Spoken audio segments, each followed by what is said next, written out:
मास होउछि साधारणतः शीत मास तेणु कथारे अछि माघ मासरे बाघ भलिया शीत होइथाय किंतु चलित वर्ष एहार संपूर्ण विपरीत देखा मिली। माघ मासरे बाघ भली शीत हेबा बदलरे बाघ भलिया खरा आरंभ हो गलानी। दिन 11 टारू टाई टाई खरा उपांतर उपकूल उत्तर दक्षिण पश्चिमरू आभ्यंतरीण सबुठी ताती। जानुआरी रे कोरापुट रे 52 वर्षर रेकर्ड भांगी खरा सबुठु चिंतार कारण पलटिछि राजधानी भुवनेश्वर। गत 4 वर्ष पर भुवनेश्वर रे फेब्रुआरी प्रथम सप्ताह रे सर्वोच्च ताती। चलित वर्ष फेब्रुआरी प्रथम सप्ताह रे 34.9 डिग्री छुईछि पारद। 2024 मसिया जनवरी 31 तारिख रे 31.6 डिग्री तापमात्रा रेकर्ड करा जायतिला।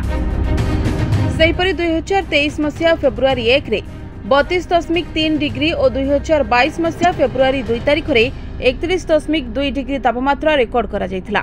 हेले चलित वर्ष फेब्रुआरी प्रथम सप्ताह रे 35 डिग्री पाखापाखी पहुंचिलानी ताती।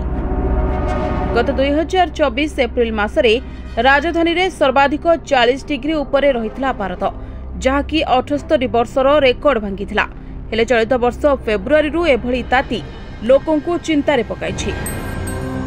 Bureau report NNS Odia.